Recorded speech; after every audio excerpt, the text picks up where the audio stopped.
Baik Bapak Ibu, jumpa lagi bersama kami. Setelah video sebelumnya menjelaskan tentang bagaimana cara kita bisa masuk ke DJP online dan mendownload e-formnya, sekarang mari kita melanjutkan lagi step selanjutnya, yaitu tata cara pengisian e-form sekaligus bagaimana cara pelaporan SPT-nya.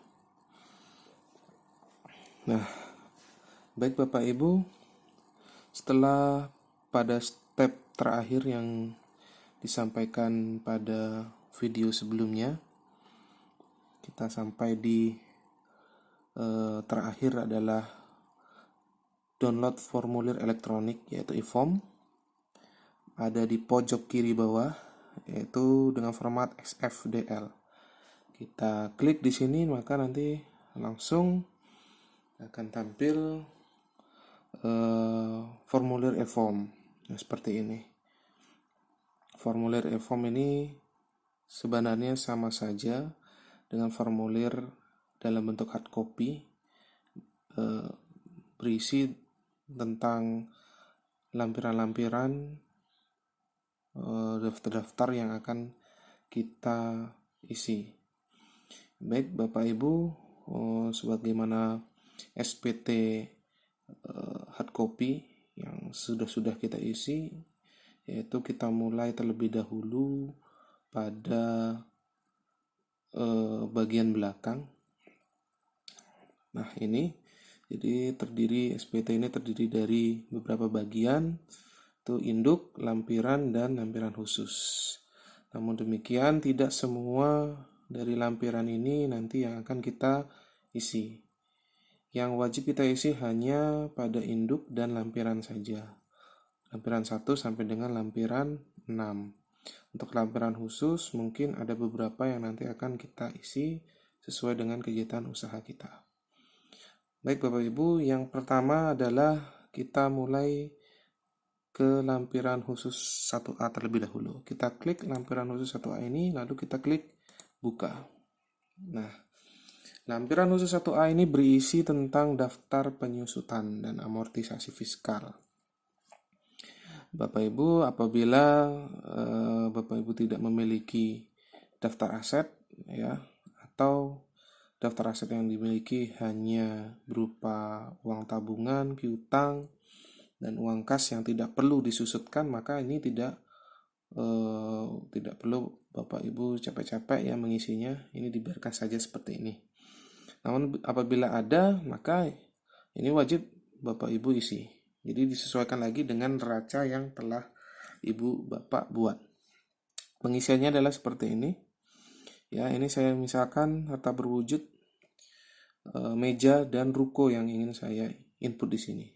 Meja merupakan kelompok 1, kategori harta berwujud, ya, seperti ini. Misalkan harganya 10 juta. Jadi di sini metode untuk yang komersil dan fiskal adalah sama, garis lurus dan garis lurus. Ini saya asumsikan Bapak Ibu sudah mengerti tentang tata cara pengisian atau penghitungan penyusutan. Namun apabila Bapak Ibu belum mengerti, boleh silakan bertanya di kolom komentar. Nanti akan saya bikinkan video khusus tentang tata cara bagaimana penghitungan penyusutan. Baik, di sini saya lanjutkan. Apabila ada kolom yang merah-merah seperti ini, maka ini belum bisa kita lanjutkan.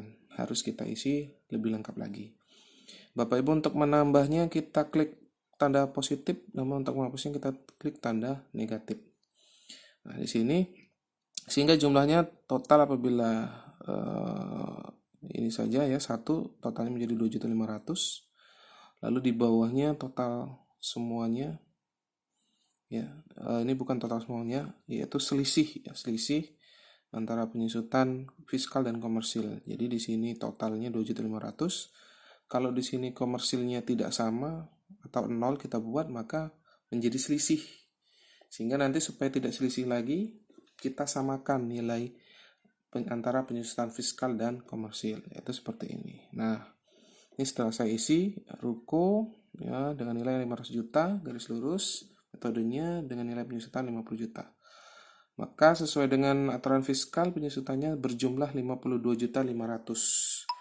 Lalu di komersil juga kita samakan 52.500.000 sehingga di sini yang di kuning-kuning ini selisihnya menjadi tidak ada, yaitu 0, yaitu sama antara fiskal dan komersil.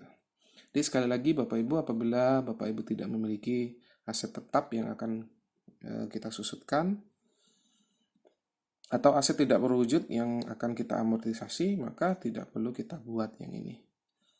Nah, apabila Bapak Ibu ingin mencetaknya, maka tinggal klik di sini ada tanda print di sini ya. Langsung dicetak.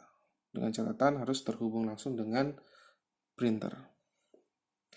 Baik, kita lanjutkan. Itu tadi lampiran khusus 1A ya. Lalu lampiran khusus 2A ini berkaitan tentang kompensasi rugi. 3A berkaitan dengan hubungan istimewa atau transfer pricing. 4A berkaitan dengan penanaman modal. 5A tentang cabang perusahaan. Apabila Bapak Ibu punya cabang perusahaan di daerah lain, maka ini harus diisi. 6 dan 7 ini berkaitan tentang penghasilan luar negeri. Jadi Bapak Ibu dari lampiran khusus 2A sampai dengan 7A ini, apabila tidak ada yang sesuai, maka tidak perlu diisi. Tapi kalau Bapak Ibu ingin melihatnya, monggo silahkan, tidak apa-apa, ini diklik ya satu persatu, lalu dibuka, bisa Bapak Ibu lihat di sana. Tapi tidak perlu diisi dan tidak perlu dicetak. Jadi asumsinya bahwa laporan Bapak Ibu ini adalah laporan yang sederhana, sehingga kita lanjutkan langsung ke lampiran ke-6. Klik lampiran ke-6 ini, lalu klik buka.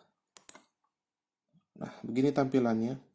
Lampiran 6 ini tentang pengisian daftar penyertaan modal pada perusahaan. Jadi kalau CV yang Bapak Ibu memiliki lagi modal atau memiliki lagi saham kepemilikan di perusahaan lain, maka harus dibuat di sini. Begitu juga utang dari perusahaan yang dimiliki Bapak Ibu tersebut. Misalkan begini, CVA memiliki modal saham di CVB, maka di sini CVB yang harus ditulis di sini. Lalu misalkan CVB tadi memberikan pinjaman kepada CVA kita, CV awal kita, maka ditulis di sini pinjamannya. Namun apabila tidak ada, ini tidak perlu, kita skip saja. Lalu kita lanjutkan lampiran ke-5. Klik di sini lampiran ke-5, lalu klik buka. Nah, di sini ini wajib harus kita isi, yaitu berkaitan dengan daftar pemegang saham pada CV yang akan kita laporkan. Itu misalkan di sini nama Suprapto, alamat, NPWP, jumlah modalnya 80 juta, persentase kepemilikannya adalah 80%, dividen yang dibayarkan 0 karena tidak ada misalkan. Lalu pemilik yang kedua Suprapti dengan alamat seperti ini, jumlah modalnya 20 juta saja, yaitu 20% kepemilikan. Jadi totalnya 100%, harus pas ini ya Bapak Ibu. Nah, kemudian daftar susunan pengurus. Di sini Suprapta bertindak sebagai direktur. Nah, bila Suprapti komisaris, maka di sini ditambah saja, ada tanda tambah, nama ditambah Suprapti. Oke, Bapak Ibu, kita lanjut kembali ke lampiran keempat. Ya, nih lampiran keempat berisi tentang PPh final dan penghasilan yang tidak termasuk objek pajak. Di sini penghasilan final bisa Bapak Ibu baca sendiri ya, apa saja jenisnya di sini. Biasanya kalau Bapak Ibu bergerak di dalam bidang jasa konstruksi, maka di sini tempat pengisiannya. Kita scroll ke bawah. Nah, ini ya konstruksi, ada pelaksana, perencana, pengawas, tinggal diisi saja berapa di sini nilai kontraknya, exclude dari PPN. Jadi dikeluarkan nilai PPN-nya. Lalu di sini kita klik saja tarifnya berapa, misalkan 2%. Berarti nanti di sini langsung terhitung dia. Misalkan 1 miliar 2%, maka terhitung langsung pajaknya. Ini apabila Bapak Ibu memiliki kegiatan usaha jasa konstruksi. Namun di sini akan saya contohkan adalah wajib pajak dengan nilai omset di bawah 4,8 miliar. Atau terutang PPh final sesuai PP nomor 23 tahun 2018. Atau kalau dulu sebelum tahun 2018, PP nomor 46 tahun 2013. Nah, sini. Jadi saya khususkan contoh pengisian ini sesuai dengan PP 23. Di mana letak pengisiannya? Nah, di sini di nomor 14. Itu jenis penghasilan di PP, tarif, dan PPh. Di luar dari kotak ini. Baik, bagaimana cara pengisiannya? Langsung saja seperti ini. Kita tulis atau kita ketik peredaran bruto tertentu. Boleh ditambah PP sesuai PP 23, sesuai PP 46 atau yang lainnya, boleh. Yang di bawah 4,8 boleh juga. Di sini DPP keseluruhan tidak termasuk PPN ya, misalkan di sini 1 miliar. Tarifnya untuk 2018 ke atas, pertengahan 2018 sampai 2019 dan seterusnya, itu sudah berkurang menjadi 0,5%, sehingga PPh-nya yang telah dipotong atau dipungut menjadi 5 juta rupiah. Nah, di sini otomatis ya Bapak Ibu ya. Klik ini di sini otomatis. Kita hanya mengisi tarif pajaknya saja 0,5%. Lalu di bagian B ini penghasilan yang tidak termasuk objek pajak. Dilihat saja bila ada boleh diisi, tapi bila tidak ada tidak usah. Kita abaikan saja. Kita lanjutkan ke mundur lagi lampiran ketiga, kredit pajak dalam negeri. Nah, ini apabila Bapak Ibu dilakukan pemotongan, baik itu PPh pasal 23 ataupun PPh pasal 22 pemungutan. Nah, apabila Bapak Ibu sudah menyetor PPh final, maka ya tidak mungkin atau tidak akan dilakukan pemotongan PPh 22 dan 23. Karena seperti itu. Apabila tidak melakukan PP 46 atau PP 23, tidak melakukan penyetoran PPh final, maka dilakukan pemotongan PPh pasal 22 dan 23. Nah, data pemotongan dan pemungutan tadi harus diisi di sini ya. Ini untuk yang PPh pasal 22 dan PPh pasal 23. Siapa yang memotong, misalkan bendahara mana atau BUMN mana, sini NPWP-nya, jenis penghasilannya bisa diklik di sana ya. Nomor buktinya, tanggal buktinya diisi dengan sesuai dengan bukti potong yang Bapak Ibu dapatkan dari instansi tersebut. Lalu bukti potong yang Bapak Ibu dapatkan tadi harus di-scan ya, dimasukkan atau di-upload nanti di bagian akhir e-form ini. Namun apabila tidak ada, ini kita abaikan saja. Nah, kita lanjut ke lampiran kedua. Ya, lampiran kedua ini adalah isi dari laporan laba rugi. Jadi kita pindahkan saja laporan laba rugi yang telah Bapak Ibu buat, kita pindahkan ke sini. Namun apabila Bapak Ibu di tahun yang bersangkutan itu nihil, tidak ada kegiatan usaha, ini tidak perlu kita isi. Kita biarkan saja 0000. Ini defaultnya adalah 0000. Jadi kita biarkan saja nilainya 0000. Jadi tidak perlu lagi. Karena ini isinya adalah semua biaya. Biaya-biaya yang kita keluarkan sehubungan dengan kegiatan usaha. Jadi ini misalkan dalam kegiatan usaha, misalkan ini karena ini saya contohkan ada kegiatan usaha, pembelian adalah merupakan unsur HPP ya, jadi kita masukkan ke unsur HPP. Jadi di dalam biaya itu, di dalam pelaporan perpajakan ini dibagi menjadi 3, yaitu HPP, biaya usaha lainnya, dan biaya dari luar usaha. Jadi apabila biaya-biaya tersebut, yang ini rinciannya, ya sebelah sini rinciannya, masuk di dalam unsur HPP, maka harus kita input di sini. Lalu apabila ternyata dia tidak masuk dalam unsur HPP, masuk dalam unsur biaya usaha lainnya, masuk kita input di sini. Atau apabila dia termasuk dalam unsur biaya dari luar usaha, maka kita input ke sini. Nah, nanti penjumlahannya secara otomatis, penjumlahan dari kiri ke kanan dan dari atas ke bawah. Di sini saya asumsikan pembelian ya termasuk dalam unsur HPP 500 juta, gaji termasuk dalam unsur HPP 100 juta. Dia nanti akan terjumlah ke kanan seperti ini. Dan ke bawah juga akan terjumlah seperti ini. Nah, 610 juta ya, ada biaya transportasi saya tambah. Kemudian ada biaya penyusutan yang tadi, yang sebelumnya tadi, sebesar 52.500.000. Jadi saya masukkan dalam unsur biaya usaha lainnya. Tidak saya masukkan dalam HPP. Dan ada lagi biaya bunga pinjaman, misalkan 50 juta, saya masukkan di dalam kelompok biaya atau unsur dari biaya dari luar usaha.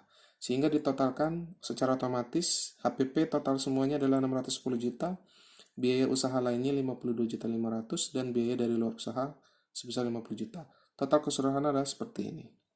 Total keseluruhan biaya adalah 712.500. Ini disesuaikan dengan laporan laba rugi yang telah Ibu Bapak buat sebelumnya. Jadi apabila ada yang tidak sesuai dengan rincian di sini, maka tinggal dimasukkan ke dalam biaya lainnya saja. Baik, kita lanjut ke lampiran 1 selanjutnya. Nah, di sini otomatis ya Bapak Ibu ya terisi karena sebelumnya kita sudah mengisi pada lampiran kedua. Jadi otomatis dipindahkan angka-angka tadi ke sini, yaitu HPP-nya sebesar ini, biaya usaha lainnya sebesar ini, ya biaya dari luar usaha sebesar ini. Di sini belum saya masukkan omsetnya. Jadi yang perlu diingat Bapak Ibu, apabila Bapak Ibu menerima penghasilan bersifat final, maka pada lampiran 2 dan lampiran 1 ini tetap wajib diisi. Nah, yang membedakannya itu nanti akan saya jelaskan lebih lanjut. Jadi, sekali lagi, apakah Bapak Ibu menerima penghasilan final ataupun tidak final, pada lampiran 2 tadi dan lampiran 1 ini tetap wajib diisi. Ya, saya contohkan tadi 1 miliar omsetnya. 1 miliar sifatnya final. Maka saya input di sini 1 miliar sehingga secara otomatis kita tab ya, terus kita tekan tab, maka hasilnya di nomor 3 ini penghasilan neto atau penghasilan bersih sebesar 287.500. Nah, nanti yang membedakan final atau tidaknya adalah di poin 4. Jadi apabila kita tidak dikenai PPh final, maka di poin 4 ini kita tidak usah ketik apapun itu, biarkan menjadi 0. Namun apabila kita PPh final, dikenakan PPh final dan sudah menyetor PPh finalnya, maka di sini harus kita ketik, kita isi dengan angka yang sama, yaitu pada angka 3. Supaya apa? Supaya tidak berlanjut ke depan, ke bagian induk, dan tidak dihitung kembali PPh-nya. Contohnya seperti ini. Nah, ini apabila kita isi dengan 0 tadi. 0 ya, tidak kita isi dengan jumlah yang sama. Maka penghasilan neto fiskal sebesar ini 287 juta akan dibawa ke perhitungan pada lampiran pada formulir induk. Seperti ini PPh-nya, lalu dikenakan lagi pajak sebesar 57.500 dari penghasilan bersih. Padahal sebelumnya telah melakukan penyetoran sebesar tarifnya 0,5% kalikan omset. Nah, seperti itu. Jadi, maka dengan demikian pada poin 4 ini apabila Bapak Ibu sudah final, dikenakan final, harus diisi dengan angka yang sama dengan nomor 3. Sehingga nanti pada poin 8, nomor 8 ini menjadi 0. Dan kedepannya tidak akan ada lagi PPh yang dibayarkan. Kemudian kita lanjut, ya ini tadi, scroll kita ke atas, lampiran 1 muncul induk lanjutan dan induk. Kita pilih induk terlebih dahulu. Induk dan kita buka. Nah, seperti ini. Ini induk ya. Induknya jangan lupa kita isi nomor telepon dan nomor fax. Nah, jadi Bapak Ibu tadi apabila pada nomor 4 lampiran 1 tidak kita isi, maka di sini akan ada PPh yang harus dibayar lagi sebesar sesuai dengan perhitungan di sini. Namun apabila kita isi dengan angka yang sama pada nomor 3, maka tidak ada yang terbawa ke depan angka-angka tadi. Sehingga di sini nihil-nihil semua. Jadi Bapak Ibu tidak perlu membayar kembali. Namun apabila posisi SPT-nya adalah kurang bayar, maka di sini menjadi kurang bayar. Karena ada 3 kondisi SPT itu, yaitu yang pertama nihil, seperti ini nihil, kemudian dia kurang bayar, dan ada lagi lebih bayar. Nah, kurang bayar bila di sini bernilai positif, misalkan 1 juta kurang bayarnya, maka kurang bayar tadi harus disetorkan terlebih dahulu sebelum kita melakukan pelaporannya.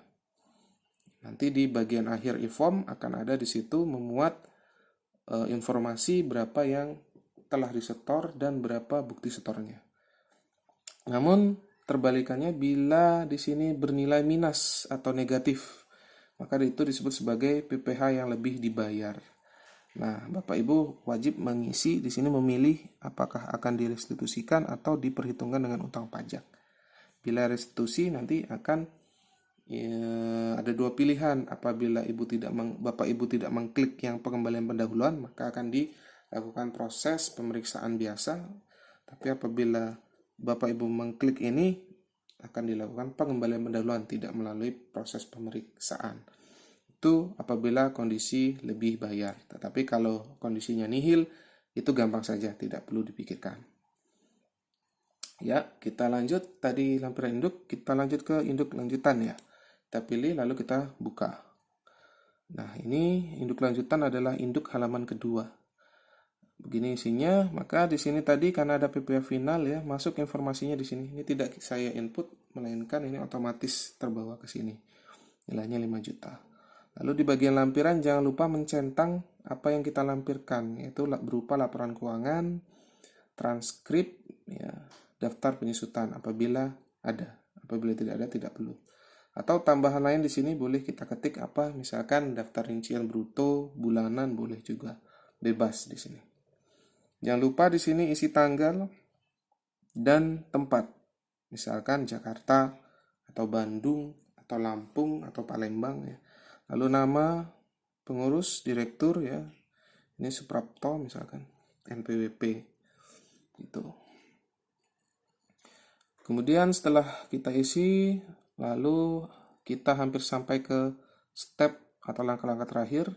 Kita scroll ke atas, kita pilih terlebih dahulu sebelum kita klik submit, kita pilih terlebih dahulu lampiran 8A. Ini berupa transkrip, kita isi transkrip. Kita boleh memilih apakah kita bergerak di bidang usaha dagang atau yang lainnya. Nah, di sini kalau bank ya sudah jelas ya, tapi kalau kita tidak termasuk dari rincian ini, maka kita pilih saja non kualifikasi. Ini saya pilih non kualifikasi. Klik kita non kualifikasi, lalu kita klik buka halaman. Nah, sampailah di transkrip kutipan elemen dari laporan keuangan. Ini diisi dengan neraca. Kita pindahkan neraca yang Bapak Ibu telah buat tadi di awal, kita pindahkan ke sini. Misalkan ini kas dan setara kas 5 juta. Ini termasuk juga tabungan ya. Lalu ada tanah, aktiva tetap lainnya, modal saham di bagian pasifa. Terus misalkan ada laba di tahun ini, maka diisi di sini. Ini hanya contoh saja, jadi tidak ada di sini ya. Kalau misalkan ada kegiatan usaha, maka laba diisi di sini. Tapi misalkan tidak ada kegiatan usaha, ya tinggal disesuaikan saja.